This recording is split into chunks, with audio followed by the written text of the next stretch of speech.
मोदी चाय बेचकर हिंदुस्तान को चला सकता है, महराज मलिक 18 साल पढ़ने के बाद जम्मू कश्मीर की देखभाल नहीं कर सकता। तरीके का पाकिस्तान के अंदर माहौल है, सेम उसी तर्ज पे यहाँ पे चुनाव होगा। वहाँ पे ठप्पा लगा रहे हैं ना, बैलेट बॉक्स का इस्तेमाल हो रहा है, यहाँ पे ईवीएम में घोटाला है। तो आपने देखा धांधलियां, 4 दिन से रिजल्ट नहीं आ रहा है। इमरान खान इंडिपेंडेंट अगर जीत भी जाए, लेकिन आप देख लेना, नोट कर लो मेरी बात, वहाँ पे फिर नवाज शरीफ सरकार बनाएगा उसी तर्ज पे जहाँ देश के अंदर चुनाव होते हैं। 70 साल जो है सेकुलरिज्म की राजनीति की, पिछले कई सालों से जो है भाजपा धर्म की राजनीति कर रही है। इसके अंदर भी ये राजनीति चली थी, 30 साल इन्होंने गुजार दिए शेख खानदान ने, अब ये भी 10 साल तो हो ही गए। आगे कितनी देर चलेगा मुझे नहीं पता, लेकिन बहरहाल अगर सुबह होती है तो शाम भी होगी। सियासत में कोई ईमानदार होता ही नहीं है तो होगा कहाँ से? ये बात आपकी मैं नहीं मानता हूँ, ना मैं इसे एक्सेप्ट करता हूँ। मैं खुद एक पॉलिटिक्स का हिस्सा हूँ। आपकी पार्टी ईमानदार है? क्यों नहीं है? अगले दिनों के अंदर आप देखेंगे अरविंद केजरीवाल भी जेल की सलाखों के पीछे होगा। पार्टी के लीडर दिल्ली में जेल में क्यों है? वो बात दूसरी है, लेकिन आप मुझे ये बताइए कि अगर हमने फ्री बिजली दी तो वो क्या बेईमानी होगी? हमने फ्री पानी दिया, फ्री एजुकेशन दी, तो लोगों के टैक्स से दिया ना आपने? टैक्स, हाँ, तो अगर चोरी करनी होती तो नहीं देते ना, महंगी देते। यूपी के अंदर सबसे ज्यादा महंगी बिजली है, वहाँ तो योगी का राज है। हमारे यहाँ से IAS नहीं है, हमारे यहाँ से KS नहीं, हमारे यहाँ बच्चे पढ़े लिखे नहीं, सूझबूझ वाले नहीं। बिहार से आकर जम्मू कश्मीर को चलाने का काम करेगा और वो अपनी मर्जी से यहाँ पर चलाना चाहेगा। कहने का मतलब यहाँ पर अगर लोग किसी ईमानदार कैंडिडेट को वोट दे भी देंगे, जीतेगी फिर भी बीजेपी। नहीं, आपने नहीं देखा चंडीगढ़ में? वहाँ तो वीडियो क्लिप है, इसमें बताने की क्या जरूरत? वो तो ओपन लूट है ना, ओपन लूट हुई ना, क्या आपने नहीं देखा? इसमें मुझे क्यों दोष दे रहे हो? तो उन्हें पता है कि कांग्रेस का सेकुलरिज्म का जनाजा इन्होंने बिठा दिया है, क्योंकि सेकुलरिज्म को लाते लाते अब यहाँ बड़ा वक्त लगेगा। जम्मू कश्मीर के लोगों को एक बार फिर से अपना नुमाइंदा चुनने का हक मिल रहा है, एक मौका है उन लोगों के पास, क्योंकि कुछ ही महीनों बाद जम्मू कश्मीर में लोकसभा इंतखाबात होने वाले हैं। बहरहाल कांग्रेस ने हाईकमान को जम्मू कश्मीर की तरफ से जो है लिस्ट जारी कर दी है कैंडिडेट्स की। महराज मलिक भी इस बार ये कह रहे हैं कि वो भी डोडा कुठा उधमपुर लोकसभा सीट से असेंबली इंतखाबात जो कंटेस्ट करेंगे। बहरहाल इनसे जानने की कोशिश करेंगे, महराज साहब किन मुद्दों पर जो है आप इस बार लोकसभा इंतखाबात में लोगों के बीच में जाएंगे और जो है आप कह रहे हैं कि मैं भी लोकसभा इंतखाबात जो है कंटेस्ट करूँगा? देखिए, सबसे पहली बात तो आपने ये कहा कि कांग्रेस ने अपनी लिस्ट जारी कर दी है।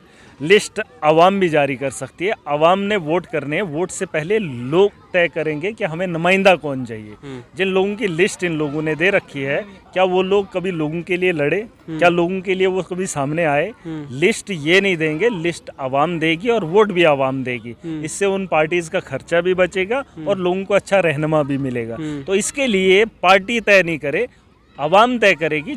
टिकट लेने से पहले ही अगर अवाम तय करेगी, बड़ा बेहतर होगा। और रही बात हमारी पार्लिमानी इंतखाबात में दावेदारी होनी चाहिए, क्योंकि हम चाहते हैं कि यहाँ बदलाव आए। जो इनके हिस्से में नहीं है, ये लोग कर सकते थे लेकिन उन्होंने बदलाव नहीं किया। वरना अगर इन लोगों की कमियां नहीं होती तो इस वक्त देश के हालात भाजपा के हाथ में नहीं होते, कठपुतली ये देश नहीं होता। तो आपको साफ समझना होगा, इंडिया गठबंधन है, अगर अलायंस है तो अलायंस में बैठकर बात करनी चाहिए, आवाम से राय लेनी चाहिए कि हमें नुमाइंदा कौन चाहिए, जो पार्लियामेंट में जाकर आवाम की बात करे। हमने तो भेड़ बकरियों की तरह गधे को उठा के यहाँ से वहाँ पे बिठाना तो नहीं है। हमने इसलिए नुमाइंदा चुनना है जो जम्मू कश्मीर के जिस कॉन्स्टिट्यूंसी का होगा उस कॉन्स्टिट्यूंसी के बारे में बात रखे। वरना हमने तो डॉक्टर जितेंद्र को भी बिठा दिया। उन्होंने तो कहा था कि हम यहाँ पे कैजुअल लेबरर्स को परमानेंट करेंगे, 10 साल पहले सपना दिखाया था।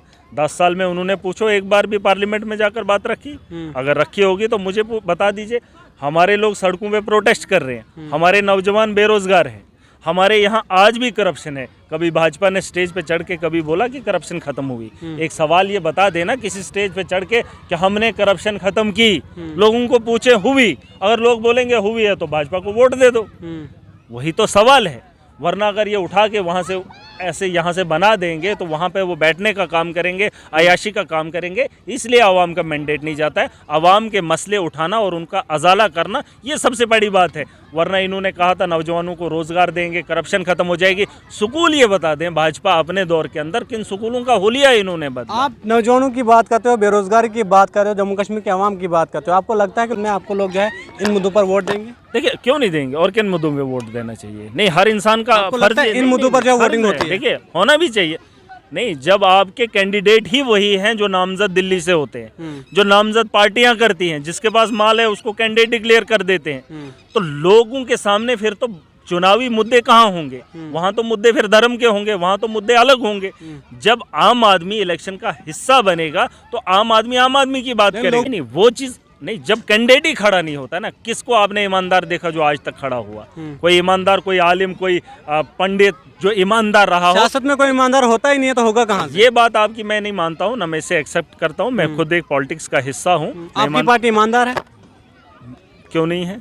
हमने फ्री बिजली दी तो क्या उसमें बेईमानी है? आपकी पार्टी के लीडर दिल्ली में जेल में क्यों हैं? वो बात दूसरी है, लेकिन आप मुझे ये बताइए कि अगर हमने फ्री बिजली दी तो वो क्या बेईमानी होगी? हमने फ्री पानी दिया, फ्री एजुकेशन दी, तो लोगों के टैक्स से दिया ना आपने, अपने घर टैक्स। से तो हाँ, नहीं तो अगर चोरी करनी होती तो नहीं देते ना, महंगी देते। यूपी के अंदर सबसे ज्यादा महंगी बिजली है, वहां तो योगी का राज है, तो वो तो डंके की चोट पे कहते हैं हमने ये किया। वही चीजें हैं। तो आप करप्शन किसे कहते हैं? हम अगर सारी सहूलियात की चीजें लोगों को दे रहे हैं, आप सुन लीजिए मेरी बात, बिजली यहाँ पर इस वक्त भी हम बिजली का किराया भर रहे हैं कि नहीं भर रहे? अगर हम बिजली का किराया वहां नहीं देंगे तो लाइनमैन को पैसा देते हैं, क्योंकि हमें पता है अगर हमें मीटर लगेगा तो हमें बड़ा मुश्किल हो जाएगा। दिल्ली के अंदर भी करप्शन इसी तरीके से होती थी। पानी के माफिया थे, बिजली का माफिया था, स्कूलों का माफिया था। हमने वो चीजें फ्री कर दी, लोग क्यों पैसा देंगे? लोगों को पता चल गया ये फ्री की चीज है, यहाँ से कॉलर से पकड़कर लोग अपना हक हासिल कर रहे हैं। यहाँ पर कौन सी चीज आपको फ्री दिख रही है? यहाँ पर हॉस्टल के अंदर मोदी का कार्ड है, लगता ही नहीं है। यहाँ पर गवर्नमेंट हॉस्टल्स के अंदर स्टाफ ही नहीं है। हमारे यहाँ तो 3 साल से इन लोगों ने तहसीलदार नहीं दिया। बिहार से इन्होंने हॉस्टल के बगल में जो रिसेप्शनिस्ट का काम करता है ना, वो बिहारी इन्होंने लगाया है। डॉक्टर्स इन्होंने बिहारी मेरे डिस्ट्रिक्ट के अंदर लगाए, लेकिन मेरी तहसील के अंदर पिछले 3 सालों से तहसीलदार नहीं है।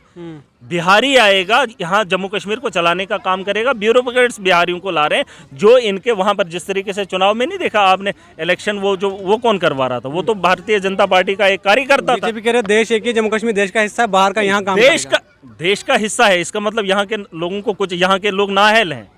यहाँ के लोग नाअहल हैं। मोदी चाय बेचकर हिंदुस्तान को चला सकता है, महराज मलिक 18 साल पढ़ने के बाद जम्मू कश्मीर की देखभाल नहीं कर सकता। हमारे यहाँ से IAS नहीं है, हमारे यहाँ से KS नहीं, हमारे यहाँ बच्चे पढ़े लिखे नहीं, सूझबूझ वाले नहीं। बिहार से आकर जम्मू कश्मीर को चलाने का काम करेगा और वो अपनी मर्जी से यहाँ पर चलाना चाहेगा। देखिए, बात साफ सुन लीजिए मेरी, चुनाव आ रहे हैं, लोगों को मुद्दों की राजनीति करनी चाहिए, क्योंकि 5 साल के बाद राम मंदिर का मसला ठंडा हो जाएगा, वोट दे देंगे, मोदी को 400 पार कर देंगे। उसके बाद खाने के लिए गैस भी होना चाहिए ना। जब इलेक्शन हो जाते हैं, भाजपा के लोग जीत जाते हैं, फिर घर में कोई बीमार हो जाए, उसके इलाज के लिए वहाँ पे डॉक्टर भी होना चाहिए ना। अगर किसी दफ्तर के अंदर जा रहे हो, वो ऑफिसर आपसे रिश्वत मांगता है, वहाँ पर भी तो भाजपा के ये करप्ट लोग आने चाहिए ना। ये कहाँ से आएंगे आपको? जब मुश्किलें आपको आती हैं 5 साल, उन मुश्किलों पर आप वोट क्यों नहीं करोगे? भाजपा कह रही है हमने जम्मू कश्मीर में एम्स बनवा दिए, जम्मू से कश्मीर जो है ट्रेन पहुंचा दी। सुन लीजिए पहले बात, उसके बाद हमने सड़कें बनवाई, फ्लाईओवर बनवाए, उन मुद्दों पर लोग हमें वोट देखिए, ट्रेन बनाना ये तो प्रायोरिटी है, ये तो उन्होंने अपने पैसे से कमा कर ये तो बनाने का काम किया नहीं है। ट्रेन चलाना या सड़कें बनवाना, इसमें आपको क्या लगता है ये जो सड़कें बना रहे हैं या ये जो जल जीवन का मिशन ला रहा है, इसके पीछे एक ही आदमी है। अगर ये सीमेंट सड़कों में लग रहा है ना, तो सीमेंट का मालिक उसी फैक्ट्री का लाना है, वो है बिहार का, वो है गुजरात का।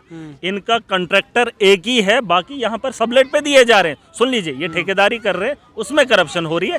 हर चीज़ में ये लोग गिना नहीं सकते। आप एम्स की बात कर रहे हैं, ये बोलो पहले इनको हॉस्टल्स के अंदर डॉक्टर्स बिठाएं। हमारे पास जब डॉक्टर्स ही नहीं है तो उन ढांचों का करना क्या? आज भी हमारा पेशेंट, मैं अपने इलाके की बात करूं, हमारे जैसे किश्तवाड़ है, रामबन है, बानिहाल है, पीर पंजाल है, कश्मीर के अलग अलग पहाड़ी इलाके हैं। आप मुझे बताओ, उन इलाकों के अंदर, हमारे जम्मू कश्मीर के अंदर एम्स जम्मू के अंदर है, एक बख्शीनगर का हॉस्टल है और एक ललदेद का हॉस्टल है, या एक और होगा। तो बाकी जो इलाका जात हैं, जो सैकड़ों किलोमीटर दूर हैं, उन लोगों को अगर कोई ऐसा अटैक आ जाए जिसकी रिक्वायरमेंट आधे घंटे में होनी चाहिए, उसका इलाज ट्रीटमेंट होना चाहिए, क्या उन जगहों पे हो रहा है? वहाँ पे डॉक्टर्स नहीं बिठाएंगे। एम्स में तभी आएगा जब वो पेशेंट यहाँ तक पहुँचेगा, उसको कैसे पहुँचाएंगे आप? ये चीज़ भी देखो ना, फर्स्ट एड के लिए इनके पास डॉक्टर्स नहीं है, इनको गायनी नहीं है। एक सब डिस्ट्रिक्ट हॉस्टल के अंदर एक लेडी गायनी नहीं है, उनके पास गायना है। वो चीज भी देख लो ना, एक मर्द को गायनी का काम करवा रहे हैं। अच्छा, आखिर में आप मुझे ये बताइए, नहीं, ये सवाल इनसे पूछिए। ढांचा बनाना, उसमें ये लोग ठेकेदारी कर रहे हैं। फिर लोग क्यों वोट, इतनी परेशानी है, लोग इन्हें वोट क्यों देते हैं? डॉक्टर बनाने में इनको क्या प्रॉब्लम हो रही है? केस ऑफिसर बनाने में इनको क्या प्रॉब्लम हो रही है? ढांचा बनाने से लोगों का अजाला नहीं हो सकता है। ये बात आपको समझ लेनी चाहिए। जब तक न यहाँ ईमानदार लोग इस देश के अंदर खड़े हो जाएंगे, तब तक सिस्टम नहीं बदलेगा। आप पाकिस्तान को ले लीजिए, जिस वक्त जिस तरीके का पाकिस्तान के अंदर माहौल है, सेम उसी तर्ज पे यहाँ पे चुनाव होगा। वहाँ पे ठप्पा लगा रहे हैं ना, बैलेट बॉक्स का इस्तेमाल हो रहा है। यहाँ पे EVM में घोटाला है।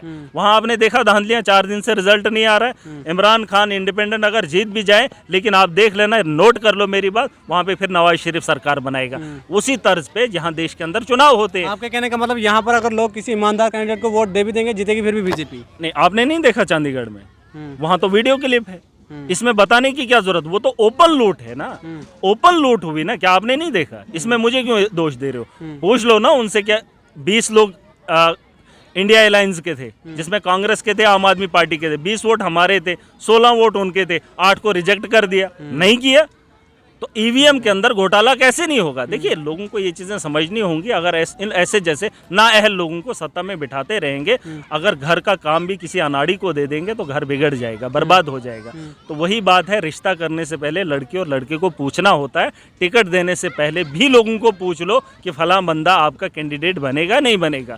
जब लोगों की मंशा होगी तो उसके बाद शादी का न्योता दे दो। आखिर में आप मुझे बताइए कि भाजपा जिस तरह से अपोजिंग पार्टी के लीडर्स के पीछे पड़ी हुई है, जिस तरह आम आदमी पार्टी के कई लीडर जो है अभी दिल्ली में जेल में, क्या चाहती है भाजपा जो आम आदमी के लीडरों को? देखिए, आने वाले दिनों के अंदर आप देखेंगे अरविंद केजरीवाल जो एक बहुत बड़ा क्रांतिकारी है, आपको दिख रहा है, पूरे देश के अंदर बदलाव की उम्मीद रखते हैं लोग, लेकिन वो भी जेल की सलाखों के पीछे होगा। इसके पीछे एक ही वजह है, कांग्रेस ने 70 साल जो है सेकुलरिज्म की राजनीति की। पिछले कई सालों से जो है भाजपा धर्म की राजनीति कर रही है, तो उन्हें पता है कि कांग्रेस का सेकुलरिज्म का जनाजा इन्होंने बिठा दिया है, क्योंकि सेकुलरिज्म को लाते लाते अब यहाँ बड़ा वक्त लगेगा। इन्हें मालूम है कि इनकी जो धर्म की राजनीति है उससे रोकने का काम अरविंद केजरीवाल कर सकता है। सेकुलरिज्म यहाँ पनपेगी नहीं। यहाँ पे ये जो हिंदुता चला है, धर्म के नाम पे राजनीति हो रही है, ये कुछ साल और गुजारेगी, लेकिन उसके बाद जो है फ्रीबीज का सिलसिला चलेगा। लोगों को डोर स्टेप की डिलीवरी चाहिए। हमने पंजाब के अंदर लोगों के घरों में राशन पहुंचाने का काम कर दिया। आपने देखा होगा, अगर आप वीडियो देखिए, कल हमारे भगवंत मान जी और अरविंद केजरीवाल ने उनका रिबन काट लिया। हर घर के अंदर राशन पहुंचा दिया जाएगा। लोगों को अब डोर स्टेप ज़रूरियात की चीज़ें चाहिए।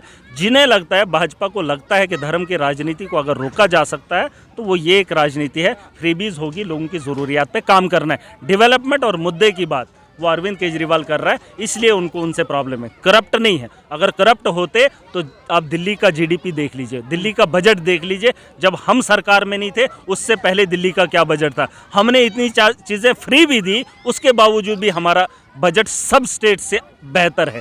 तो इट मीन्स साफ है कि हम देश की बेहतरी के लिए काम कर रहे हैं, और ये देश को लूटने और निचोड़ने का काम कर रहे हैं। इन चीज़ों पे लोगों को सोचना होगा।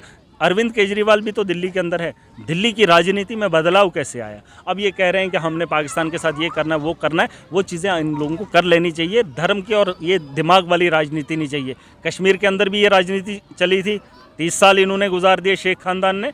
अब ये भी 10 साल तो हो ही गए। आगे कितनी देर चलेगा मुझे नहीं पता, लेकिन बहरहाल अगर सुबह होती है तो शाम भी होगी, शाम होगी तो सुबह ज़रूर होगी।